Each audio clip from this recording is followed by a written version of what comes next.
Hola a toda la gente del bien, qué bueno estar de nuevo acá.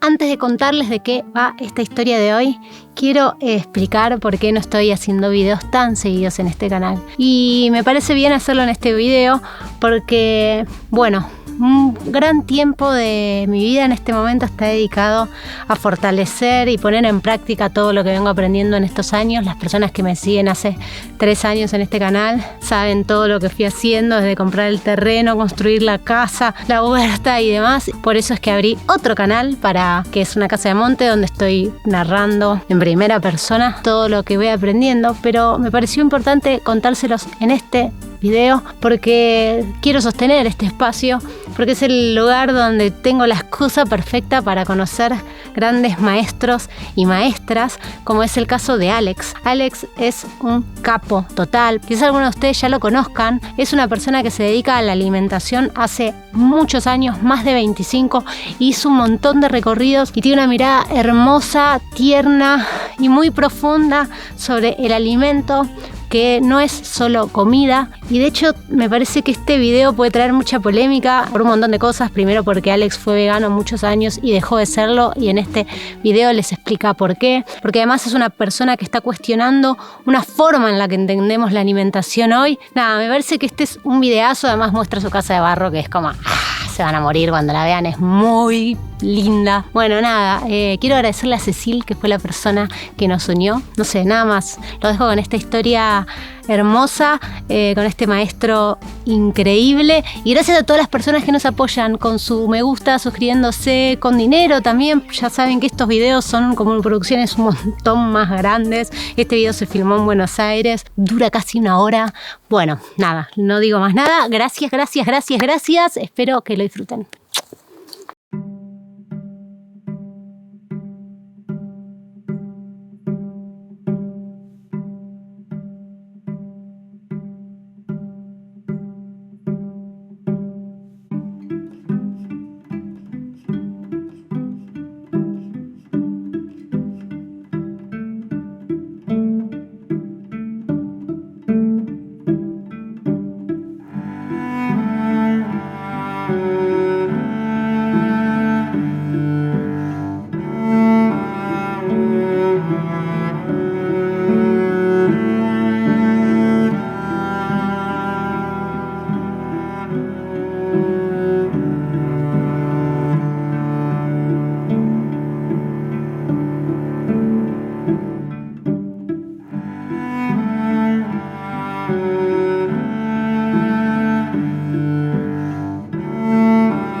Nací en la urbanidad, nací en Capital, pero viví siempre en distintas zonas de Buenos Aires y siempre con el deseo de irme de Buenos Aires. La vida muy urbana me parece totalmente que va en contra de la naturaleza humana.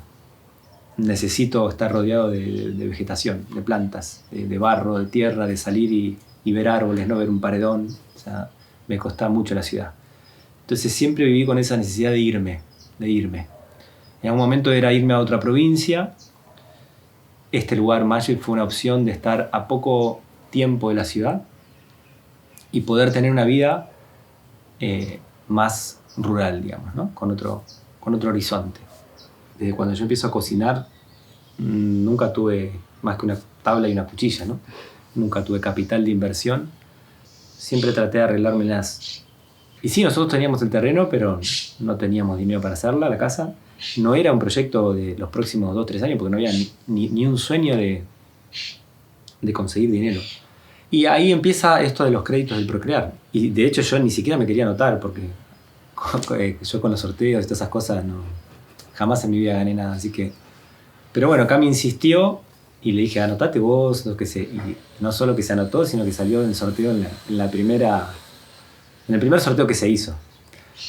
Y bueno, eso nos empujó a construir. Nosotros nos mudamos acá cuando iba a nacer quien es hoy mi tercer hijo, Julián, que queríamos que nazca acá. En esa época alquilábamos. Y la casa no la llegábamos a terminar ni a palos. La verdad era esa. Entonces era decir, bueno, terminemos 2 ambientes, que así podemos vivir con la cocina y 2 ambientes. Y una vez viviendo ahí, ya no pagamos más alquiler, la vamos terminando de a poco. Y fue así. Lo que pasa que a mí el proceso me estresó mucho. De ese lugar muy idílico de la casa de barro, el sueño ideal, las energías renovables y que todo parece un sueño de hadas. Hacerte la casa de barro es un laburo intenso. Venir con grados bajo cero, el barro está helado, meter las manos ahí. Pero bueno, yo hoy lo agradezco. Lo que sí, cuando nos vimos acá, yo estuve más de 1 año sin querer tocar el barro. O sea, digo, para mí fue un proceso muy desgastante. Me llevó más de 1 año decir, bueno, voy a retomar el tema y terminar la casa. Pero bueno, nada, son las condiciones de cada uno, digamos. Yo creo que la construcción en barro hoy la sugiero para quien quiere involucrarse. Vivir en una casa de barro es muy hermoso. Tiene algo que no se puede explicar hay que vivirlo, ¿no? Pero hay algo diferente. Cuando vos estás en una casa de barro, sentís que te abriga de otra manera la casa.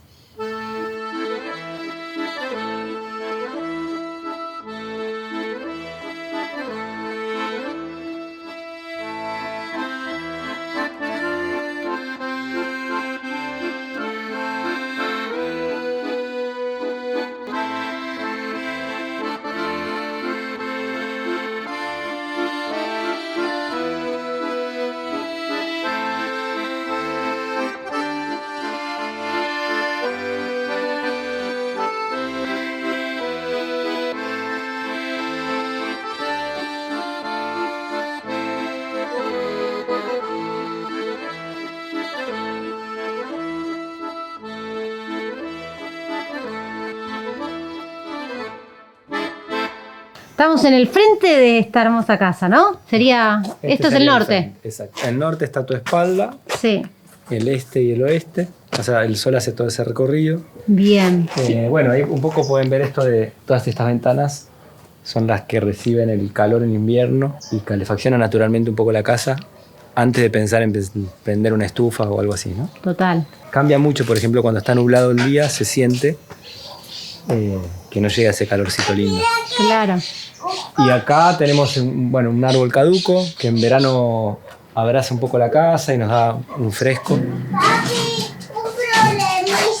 Ojo, me voy con el vidrio ese. Bueno, y techos vivos que me habías dicho. Tenemos además. techos vivos, sí. Acá habían filmado algunos. Sí. Acá en la primera etapa costó mucho encontrar qué podía crecer ahí arriba. Nosotros sufrimos los 2 extremos de, imagínate esto sin vegetación, no había nada, ni un árbol, nada. Entonces el sol de verano te secaba todo. Y después en invierno teníamos muchas heladas. Entonces con esos 2 extremos era difícil encontrar qué podía adaptarse. De a poco fuimos dando con 2-3 plantas que pudieron sostener esos 2 extremos, ¿viste? Y después, ahora fíjate que hay otra historia, ¿no? Ya hay árboles que dan sombra, entonces ya no es el sol que pega de lleno. Ya de a poquito se va haciendo un ecosistema que también favorece el desarrollo de vegetación ahí en los techos vivos. Después tenemos allá 2 techos de chapa. Bien. ¿Podemos ir a verlos esos? Sí, vamos por este lado.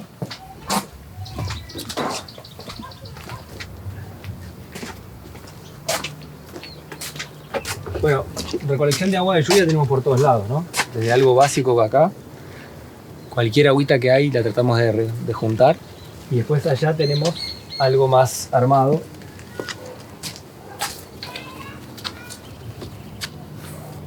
Ya esto recolecta todo el agua de estos techos de chapa, que viene de 2 lugares distintos, y almacenamos en esos 3 tachos, ¿no? Lo usamos principalmente en el desarrollo del bosque comestible, te diría. O sea, acá las napas son saladas. La primera etapa acá de deforestación fue durísima, porque no había agua para regar. Entonces nos íbamos arreglando, tapando, haciendo mucho acolchado para que no se secara la tierra. Y cuando pudimos armar esto, permitió empezar a pensar la huerta, digamos, ¿no? Tener un poquito de agua, indispensable para toda la etapa de plantín chiquitito y demás. Bien. Y después allá tenemos el tratamiento de las aguas grises, que acá en la ciudad es algo poco visto, digamos, ¿no? Uh-huh. Bueno, acá en la casa no usamos productos, ¿sí?, de limpieza convencional, por llamarlo de alguna manera. Sí. Lo único que se usa así más industrializado sería un jabón blanco, ¿sí? El resto es todo vinagre o bicarbonato y demás. Y acá tenemos 2 graseras, ¿sí? Eso que tenés ahí arriba sería el jabón con la grasa, que va para arriba de la superficie. Esto se limpia. Uh-huh. Puedes limpiar una vez por semana, cada 15 días, según lo que vas viendo. Y esto entra a esta pileta que ves acá. ¿Hay una pileta acá? Ahí abajo, mirá, acá se ve. Ah, Eso tiene piedra bola y piedra más chiquitita de construcción. sí. Y todas totoras. Ahora justo la están viendo en la etapa en la cual la planta ya está para recambiarse. Todos los años lo que hacemos es, ahora en las próximas semanas empiezan a venir las heladas. Sí. La helada termina de quemar un poco la planta, entonces las cortamos todas y le hacemos una renovación, dejamos las raíces y después en primavera vuelven a brotar todas. Uy, aparte una cantidad de mulch. Tremendo. Tremendo. Esto es todo acolchado para Todo la huerta, acolchado es para la alucinante. Y esta es la otra etapa, o sea, acá las graseras separan el jabón, la grasa, la parte más sólida, las plantas terminan de ahí limpiarla y después la acumulamos. Ahora pusimos una cisterna ya, que eso lo hicimos recién el año pasado, ¿no? O sea, el agua iba a un estanquecito. Uh-huh. Lo que pasaba es que en otoño e invierno el agua quedaba ahí acumulada, pero en verano con el calor, la intensidad del sol, el agua se absorbía. Entonces ahora en la cisterna estamos acumulando el agua, la levantamos y la usamos de riego de vuelta en la huerta. Entonces, nada, sigue su ruta, ¿no? Su circuito. Buenísimo.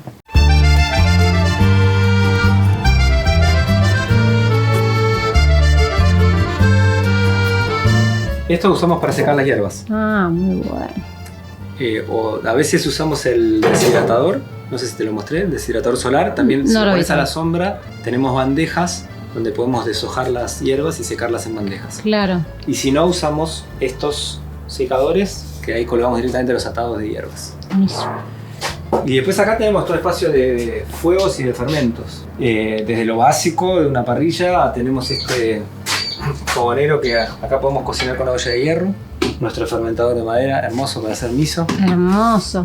Y nuestro hornito de barro por allá, que ese fue algo que hicimos ya recién el año pasado. Nada, acá un hermoso hornito. Para mí volver a tomar el barro y a volver a enamorarme del barro después de hacer la casa. Que te dejó agotado. Ese proceso tan desgastante. El hornito lo hicimos muy tranquilos. Y Claro. bueno, la verdad usamos mucho la cocción acá. Todo queda rico. Sí, no, estaba. Desde los vegetales, cualquier tipo de carne. Las pizzas acá son las mejores que salen de todas. Los panes quedan muy bien. Pero hasta flan hacemos en horno de barro que queda maravilloso. Así que no, la cocción al fuego es algo muy lindo. Te invita a estar afuera también. Y muchas de estas cocciones las haces además casi sin costo de energía. Digamos, juntás ramas. Ni siquiera necesitas buena leña. Para el fogonero o la cacerola, los guisos usás con cualquier ramita.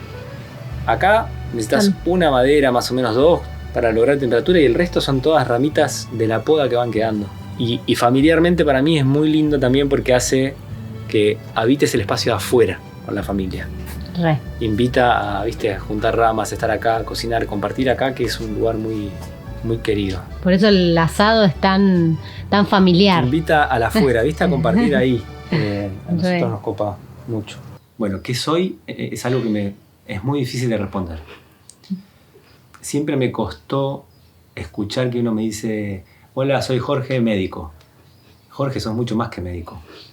Está bien que socialmente estamos acostumbrados a esa descripción, ¿no? Que uno se identifica con esa profesión o ese título.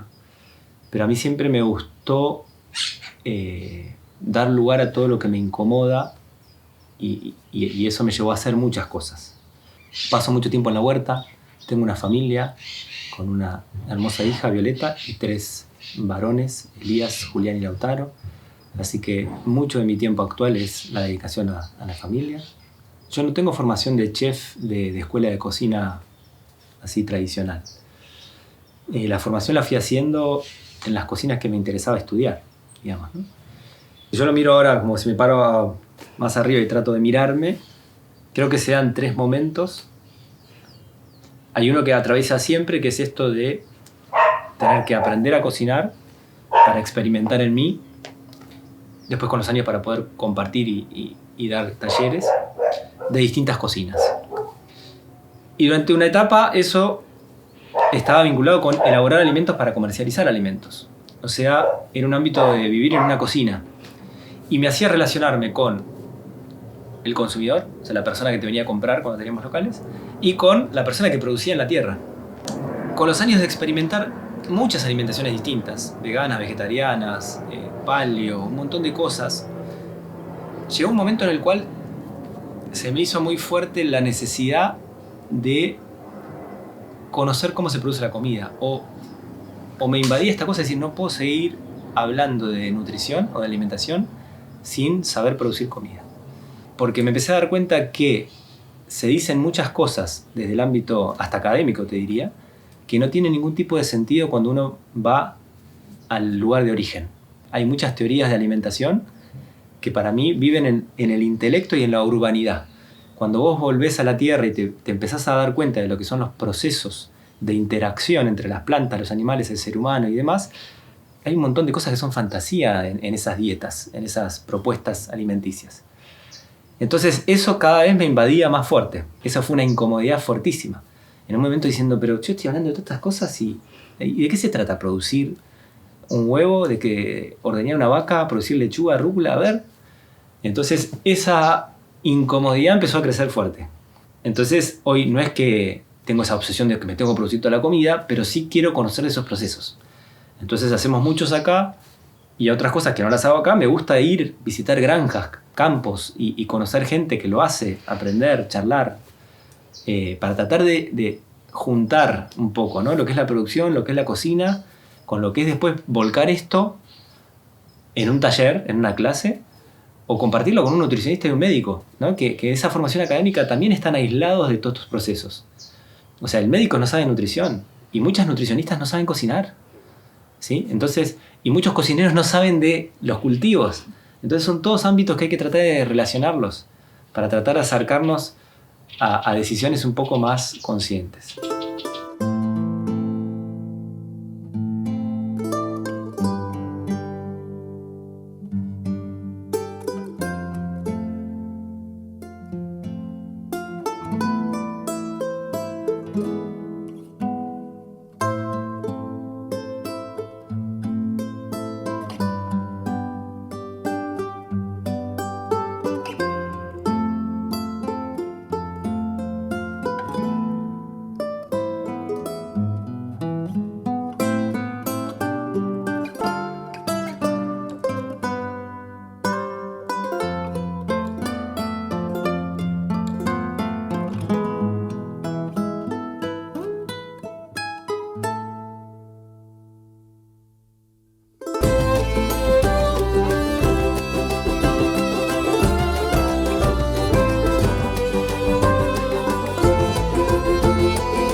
Así que vamos a hacer una ensalada de acusai con mostazas y rúculas.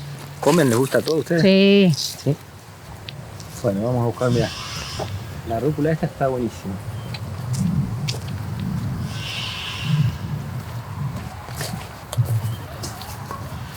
Vamos a llevar unas rúculas.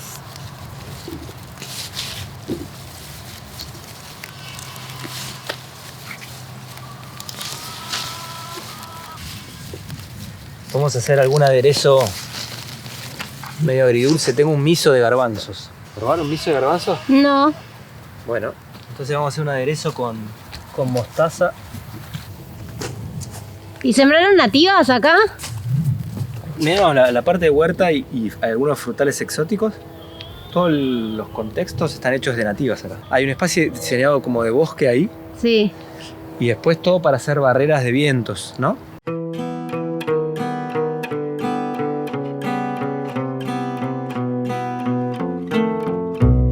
Eso, por ejemplo, nos fue mostrando que vienen aves que antes no estaban. Por ejemplo, el celestino, que es un Qué lindo. pajarito hermoso que anida ahí en el zen de campo.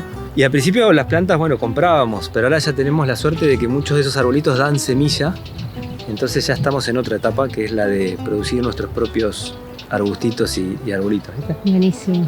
Y hay otra etapa que es mejor todavía, que es que ya las semillas caen y Sí, salen solas. hermoso. Entonces hay cinacina, zen de campo, palo amarillo, que solo recolectamos el plantín del suelo, ¿sí? Hermoso. Bueno, tenemos esto por acá. Voy a buscar unas mirá, ¿estas las conocen? A ver si comieron alguna vez estas remolachas amarillas. Uy, me vuelvo loca. Es una belleza. Mirá. Zanahorias. Una zanahoria violeta. Ay, Vamos a me comer vuelvo una. loca. Es hermosa, ahora la vamos a cortar. Hermoso. Y acá tenés un viverito. Acá, mira. A ver.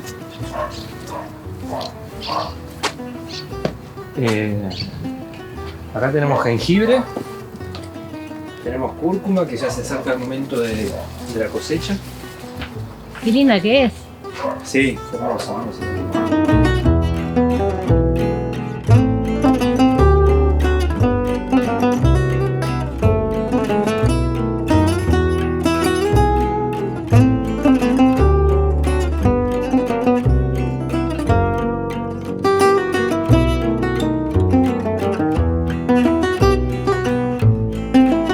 Acá el invernadero lo que nos permitió es tener plantas más grandes, porque antes las hacíamos afuera, pero con las heladas salían chiquititas. Ya apenas viene la primera helada, se hace. Y después tenemos todo lo que es reproducción de la parte de verdura. Alcauciles por acá, apios, allá hay coliflor violeta, hay melisas, algunas aromáticas vamos haciendo. Hay un poco de todo. También vamos haciendo nativas. Todos estos los pudimos hacer de nuestros propios frutos. Hermoso. El arazá amarillo ya hace 2 años que da y pudimos hacer nuestros plantines. Así que bueno, un poquito de todo. Algunos chañares. Ustedes ya tienen de estos. Sí, un montón. Tenemos un bosque casi. Miren lo que es. Bueno, acá hay chañares también. Bueno, voy a buscar unas remolachas y unos nabos. Así usamos también en la comida. Cilantro, ¿comen? Sí. Mati no es muy fan porque viste que... Lo podemos mantener separado. Claro, viste que hay... Estamos los amantes y los... Sí, el cilantro genera algo de eso. odio, pero con la mostaza va a ir muy bien. Hermoso. En un agridulce aderezo, mira.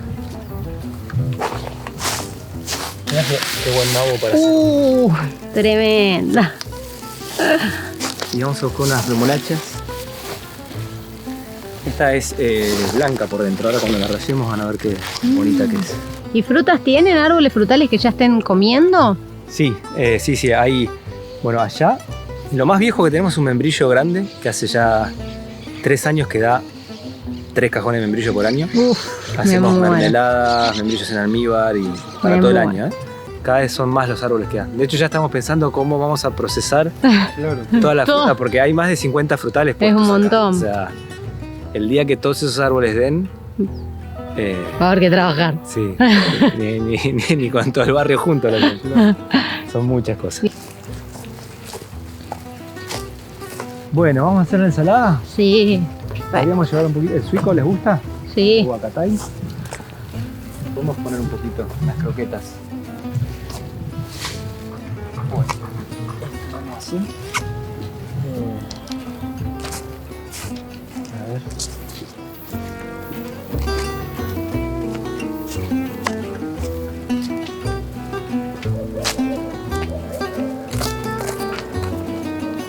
Bueno, ¿estamos? Estamos.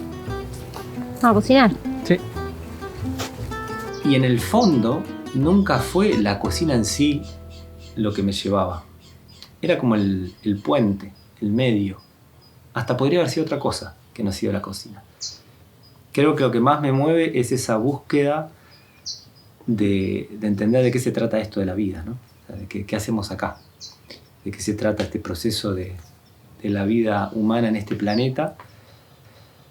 Y tal vez fue el alimento el que me empezó a abrir las puertas para estudiarme y conocernos, ¿no? A nivel humano, social.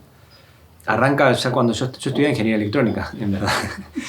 Estaba bastante avanzado en la carrera. Y ahí fue mi primer gran incomodidad, le llamo yo, ¿no? O tratar de escuchar esa incomodidad que venía adentro de algo que yo no me veía como ingeniero electrónico. En esa época estudiaba música, tocaba, todavía no cocinaba. Venía de un pasado de mucho deporte. En la infancia hice muchos deportes así de competencia.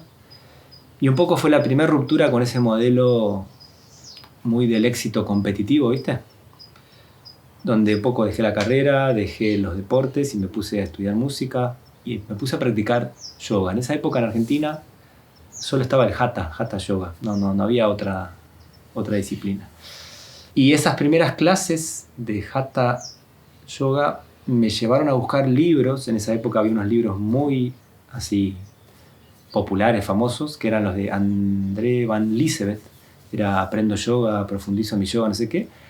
Y ahí empieza esta historia de que todos los yogis son vegetarianos, y empiezo a cuestionarme el alimento. Pero en verdad empezaba a cuestionarme la vida, o sea, no es solo el alimento. Y ahí fui investigando en muchas cocinas, vegetarianas, veganas, llegó la cocina macrobiótica, el ayurveda, llegaron un montón de cocinas que detrás de eso te das cuenta que hay filosofías. Bueno, entonces, ¿cuál era el menú? El menú, la verdad que no lo tengo así pensado, lo voy armando entre lo que hay y quiénes van a comer, ¿no? Porque digo... ¿Qué es lo que hacemos todos igual? Sí. en la cotidianidad un poco. O sea, una ensalada de hojas verdes de la huerta recién cosechadas a mí me fascina. Claro. Así que tiene que estar. Pero ¿qué pasa?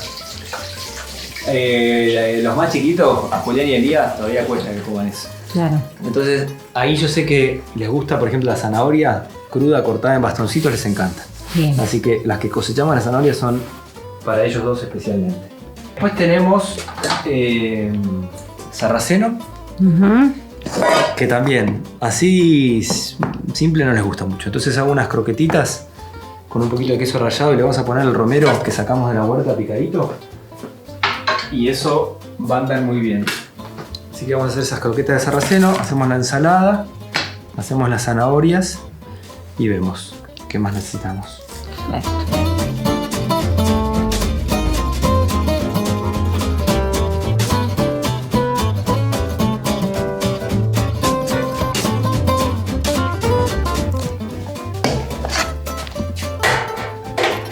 Vamos a armar las croquetas. Tenemos uno de nuestros hijos comparten grado, ¿viste? Ahí se ve. Genial.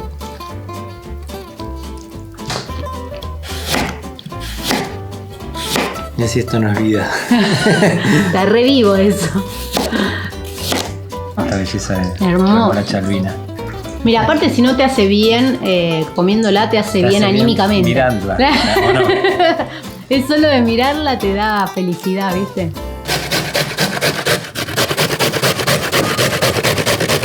Vamos a hacer un aderezo después con miso. ¿Qué es el miso? El miso es un alimento fermentado. Tradicionalmente se hacía con porotos de soja. Yo he hecho de soja y está bueno, pero también ahora por ejemplo este lo hice con garbanzos. Así que acá tenemos un... ¿Es un fermento de garbanzo, sería?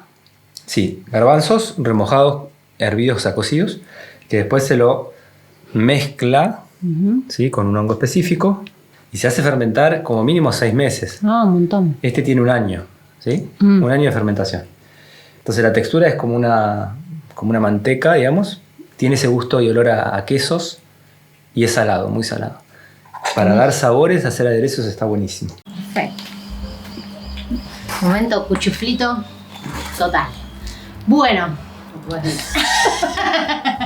vamos a aprovechar que tenemos un especialista en alimentación y vamos a hacerle preguntas. Mucha gente pregunta sobre el tema de los fermentos, como que los fermentos se pusieron de moda. ¿Por qué? ¿Cuál es lo que pasa o qué es la importancia de los fermentos? Habría que unir dos cosas que fueron sucediendo. Una tiene que ver con todo un movimiento que se da hace unos 20 años que empieza, de revivir cosas tradicionales, y el fermento forma parte de la cultura culinaria, de la evolución humana, ¿no? Por suerte hubo gente que tuvo esa lucecita de revivir algo que se estaba por extinguir, porque la industria del alimento arruina el fermento. Con los procesos térmicos o con los aditivos químicos, arruina esa cualidad viva del fermento. Así que por suerte que aparecieron estos movimientos. Por otro lado, eso vino de la mano con una parte de la ciencia, de la medicina, que empezó a poner un ojo fuerte en sus estudios en lo que es la microbiota, la colonia de microorganismos, bacterias y otros que nos habitan. Empezó a tomar fuerza que el sistema inmunológico, el 70-80% está alojado en nuestro intestino, que la salud de esta colonia de bacterias depende mucho de la respuesta inmunológica. Se empezaron a juntar todas esas cosas y aparecieron como que los alimentos fermentados podían o tenían que ver con todos estos procesos. De ahí es la importancia del fermento. Entonces, ¿por qué hay que consumirlos? El por qué desde el punto de vista nutricional, medicinal y demás es el que está en investigación permanente. Yo igual le doy más valor a que no se muera la cultura, ¿sí? Claro. Para mí es eso, principalmente. La cultura y sabiduría humana y no tiene que morir eso. Además de eso, mejoran un montón de cuestiones digestivas. Hay algo muy difícil con los fermentos para alguien que no está acostumbrado, que te da un poco a podrido. Me estás haciendo comer algo podrido. Los primeros años que yo empezaba a dar clases de fermentación, el primer ratito de la clase era explicar que fermentación no era algo podrido. Había una asociación a que si está fermentado está podrido. No, son dos cosas distintas. Podrido es que se abandonó, y en la fermentación, si vos lo analizás, hay una técnica, hay condiciones determinadas que hacen que eso llegue a un lugar determinado. Si no pones determinada técnica, determinadas condiciones, no hay fermento, se pudrió el alimento. Aparte dicen eso con los fermentos de verdura, pero cuando es una cerveza nadie dice nada. Te vi antes que rayabas queso. ¿Qué onda con los quesos y los lácteos? Que están tan... Rayé un queso alucinante de la granja Naturaleza Viva, un Gouda, que se hace con leche cruda. Hoy la leche cruda, bueno, es ilegal comercializarla, entonces conseguir un queso de leche cruda no es fácil. Vale la pena probarlo porque cuando te vas a dar cuenta un poco esto que te decía antes de la vida de la leche, por ejemplo la cremosidad que sentís en un queso que se hace con leche cruda no lo sentís con una leche pasteurizada, digamos, ¿no? Te das cuenta enseguida en el sabor. Y decías de los lácteos. No, que tienen una fama dudosa. Sí, hace rato que la tienen. Si yo te tengo que resumir, para mí es algo que todavía no está comprendido, el valor de la leche.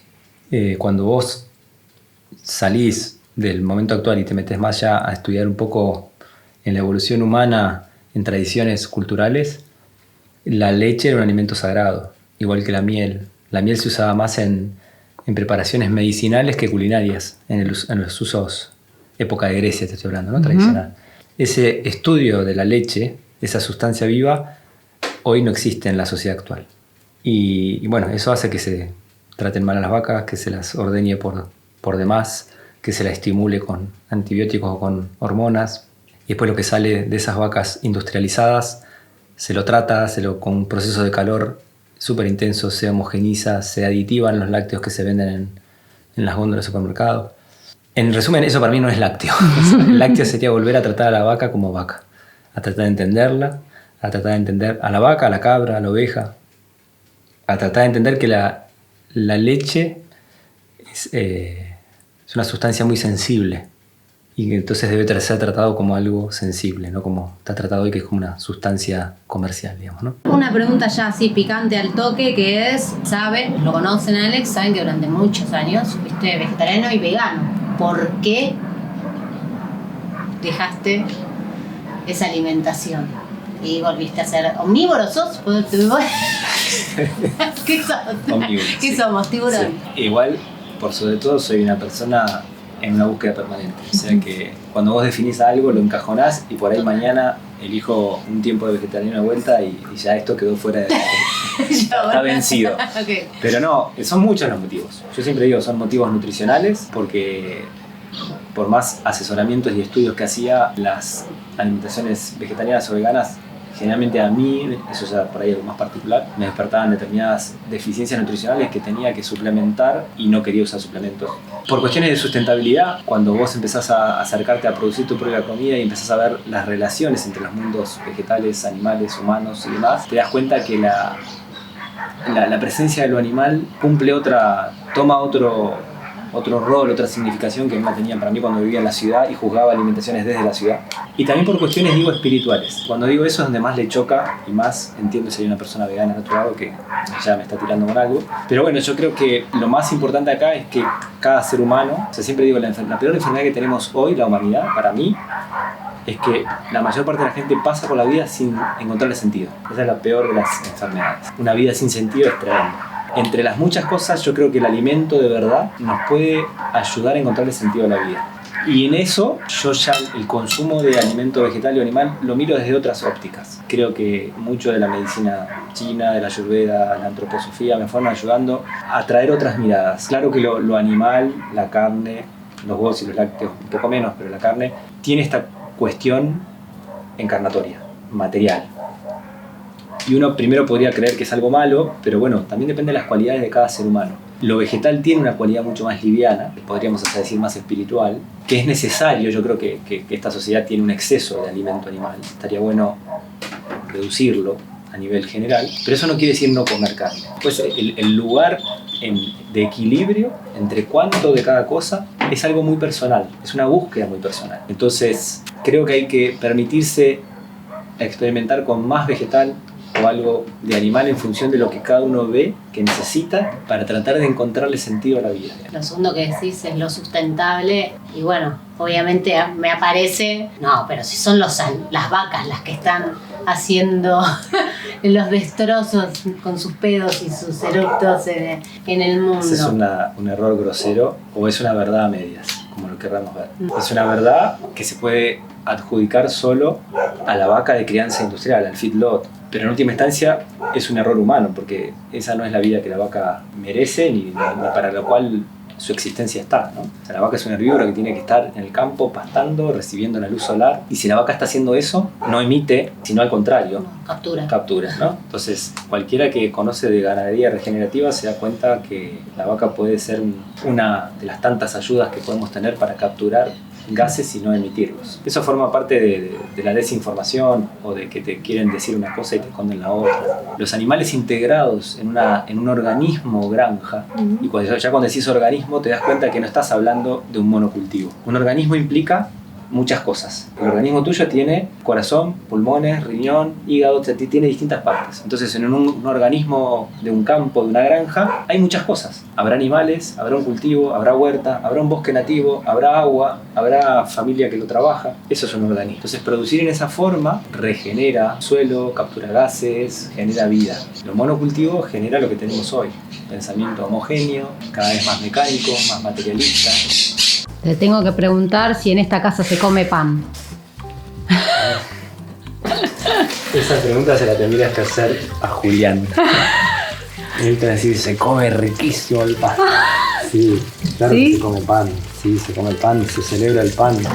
Se trata de volver a darle la significación al pan que tuvo en nuestra evolución, digamos. Y te lo digo habiendo dejado de comer pan por todo lo que se dice del gluten, ¿no? Como 2 años de mi vida. ¿Pero es mentira lo que se dice del gluten entonces? Yo no diría que es mentira. Yo diría que son verdades a medias. Si analizás lo que la gente come, eso que sale del supermercado, que está hecho con trigos recontra fumigados en el campo, fumigados en los hilos cuando se almacena, después cuando se elabora algo, llamale pan, llamale pizza, lo que sea, hay aditivos químicos, hay mejoradores de sabor, de lo que sea. Todo eso genera una bola muy nociva para la salud. Entre esas el gluten.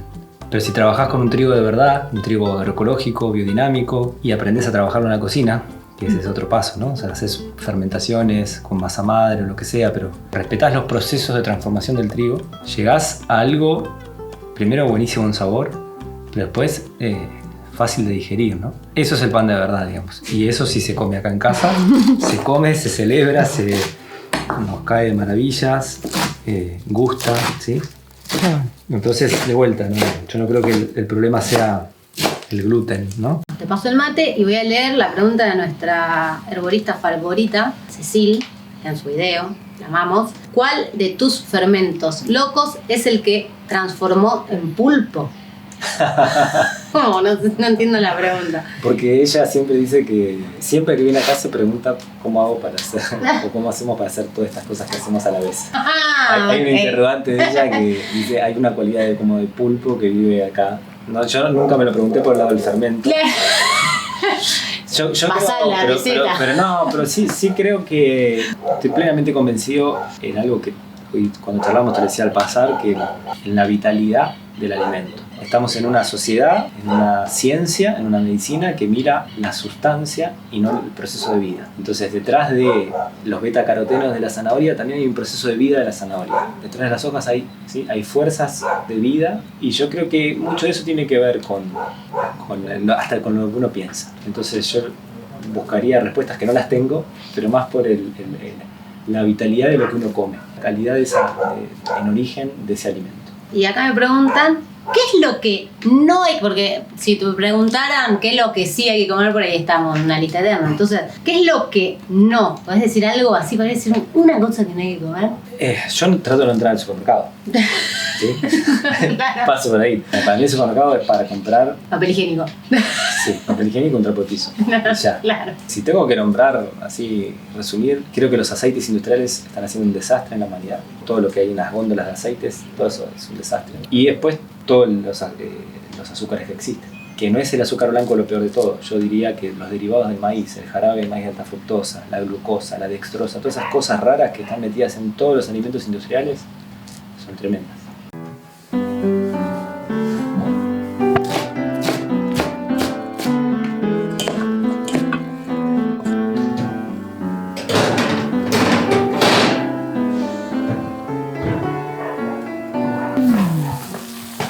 ¿Qué pintusa?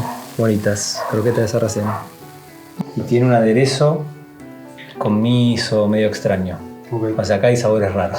Me encantan. Este es un poquito más llano. Igual es acusai, rúcula, lechugas de la huerta.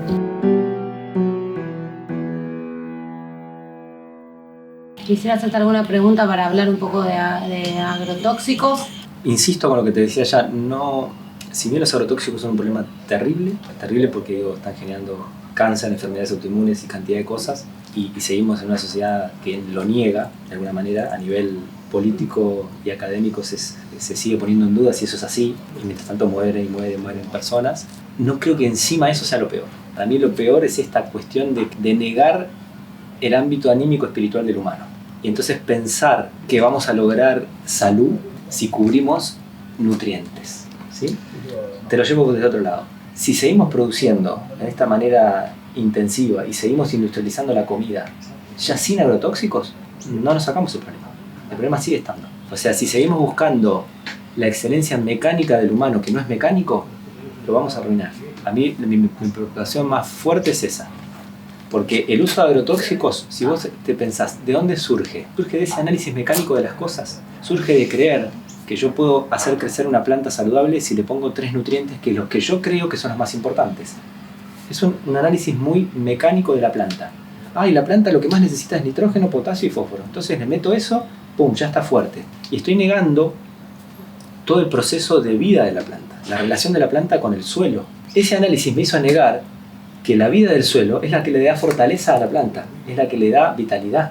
Entonces en esa negación permanente empiezo a desarrollar una agricultura de la muerte. ¿Cuál es la agricultura de la muerte? Es mato todo, ¿sí? Los agrotóxicos son eso, mato todo, mato los bichos, mato todo, y que crezca solo la planta que yo quiero. Es una agricultura que nunca puede generar vida en lo humano. Vos decís todo esto y me aparece alguna pregunta relacionada al rol de la ciencia en todo esto, ¿no? ¿Cuál es el rol de las personas abocadas, inclusive, el bien? La ciencia es una ciencia parcial. Es una ciencia que estudia lo muerto y la sustancia. Yo voy a tratar de hacerlo lo más simple posible. Okay. Pero si vos agarremos una recomendación nutricional así de consultorio, ¿no? Sí. Y te dicen, te falta te falta hierro y sos vegetariana, ¿qué te dicen? Come lenteja porque tiene hierro. Entonces, eso queda resumido en que la lenteja es buena porque aporta hierro. Chao, la lenteja, hierro. ¿Qué estamos hablando? De la sustancia hierro. La lenteja es mucho más que eso. O sea, si yo hago una reducción a la sustancia de todo lo que es la lenteja, pareciera ser lo mismo cultivar la lenteja con el sistema convencional de fertilizantes sintéticos que cultivar la lenteja en un suelo vivo, donde vos desarrollás microorganismos en todo lo que es la agroecología y demás. Y no es lo mismo. En un suelo hay muerte, se tiró agrotóxico, se mató todo, y en el otro hay vida. Entonces, esa ciencia, esa recomendación nutricional, no está viendo la vida de esa lenteja, los procesos, ¿sí? Ve solo la sustancia, hierro. Entonces pareciera ser lo mismo en cualquiera de los dos lugares. Y con eso podemos ir a cualquier lado.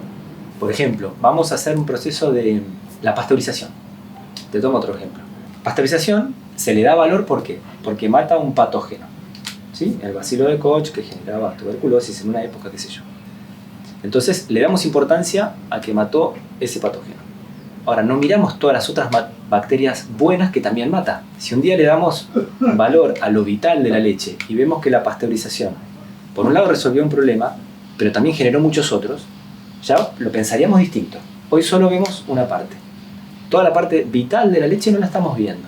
Entonces, en todos los ámbitos, la ciencia está apuntando más que nada a la sustancia, a la materia, no a los procesos de vida.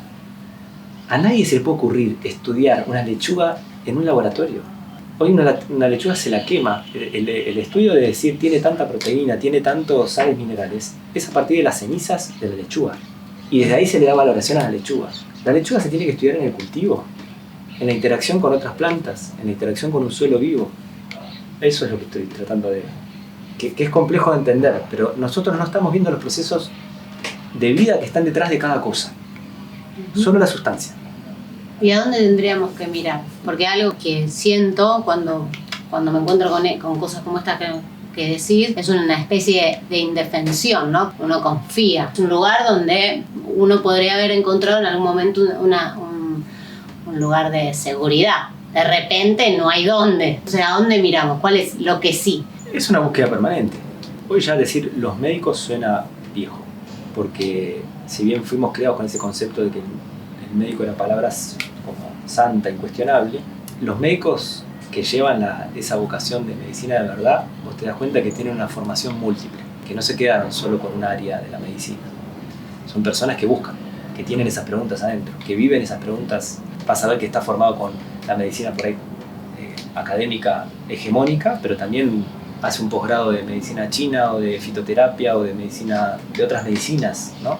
Entonces ahí ves una persona que está en esa búsqueda. Y yo iría por esos lugares. O sea, como la diversidad. Porque al fin y al cabo la persona, yo creo que un médico que lleva esa vida también te tiene que ayudar a vos, a que vos encuentres esos procesos. Nadie te resuelve nada. Es un error pensar que el médico te va a arreglar un problema, ¿no? Si bien la gente va entregada que el médico te tiene que resolver y hace lo que...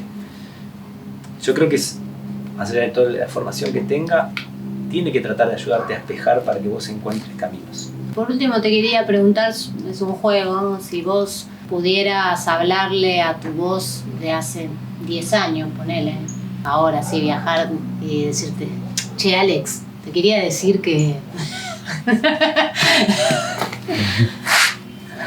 ¿A mi voz de 10 años atrás? Claro, como aprovechar que tenés 10 años de experiencia y te podés ir a hablar. Estamos acá y uno ve algo rearmado y de alguna forma funcionando, ¿no? Y bueno, por ahí, ¿qué te podrías decir?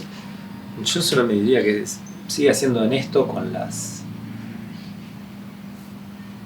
los momentos de incomodidad que aparecen en la vida. Que si los aprendes a masticar despacito, te van apareciendo las puertas. Te iba a decir de salida, pero en verdad es de crecimiento individual, de evolución. Si vos me decís hace 10 años, yo ya había dejado esas etapas de alimentación crudo y vegana, por ejemplo, y haber hecho esa transición fue una cosa de muchos conflictos internos, de tener que repensarme un montón.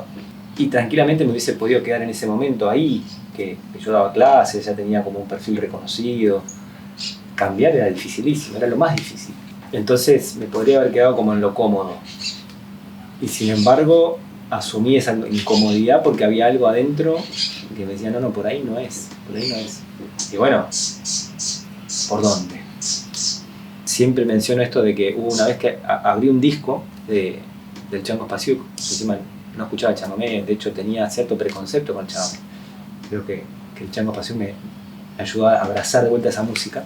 Y ese disco era chamamé crudo, ese CD, ¿no? Y tenía una frase que era de Bela Bartók, es de Bela Bartók, y decía, lanzarse a lo desconocido, desde lo que es conocido, pero intolerable. Y hay un eje en mi vida que es siempre eso. Es como eso que es intolerable, que no te bancás más en ese lugar, pero no sabés dónde va a ser el próximo paso. Bueno, vos tenés esa posibilidad como de escaparte de eso y volver a lo que conocés. Pero te das cuenta que lo que conocés ya es incómodo, es intolerable. Entonces abrir esa puerta y empezar a transitar ese momento es muy difícil. Pero si es honesto, te va a mostrar en otro lugar donde decís, era por acá. Era por acá. ¿No? De eso. Sí. Me emocioné un poquito. Gracias. Corremos detrás de los aportes de hierro, de proteínas, de cositas así. Y eso nos está llevando cada vez a un lugar más de la pastillita. Hay una parte de la humanidad que cree que si encontramos la pastillita que tiene todos los nutrientes necesarios, con eso ya está garantizada la salud y eso va a hacer que la cocina no sea necesaria. Y ese es mi mayor temor, digamos, ¿no? Es una fantasía querer vivir en un estado de una rutina felicidad. No existe eso. O sea, es una fantasía, digamos, ¿no? Estamos siempre teniendo que es necesaria esa incomodidad. Si no, no viene el cambio, no viene la evolución. El único problema creo que la sociedad esta no se banca eso. O sea, no nos bancamos las cosas que nos cuestan, no nos bancamos lo que es difícil de digerir. Le escapamos. Pero en ese momento es donde se te presenta una oportunidad, digamos. Yo para hoy llegar a esto, en lo que respecta al alimento, tuve 25 años de procesos muy complejos, de estar repensándome mucho.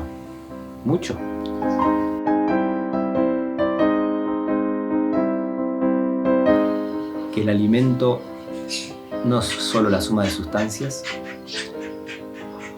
sino que en el alimento vive algo que puede nutrir a todo lo que es la integridad humana, que es más que cuerpo físico, digamos, ¿no?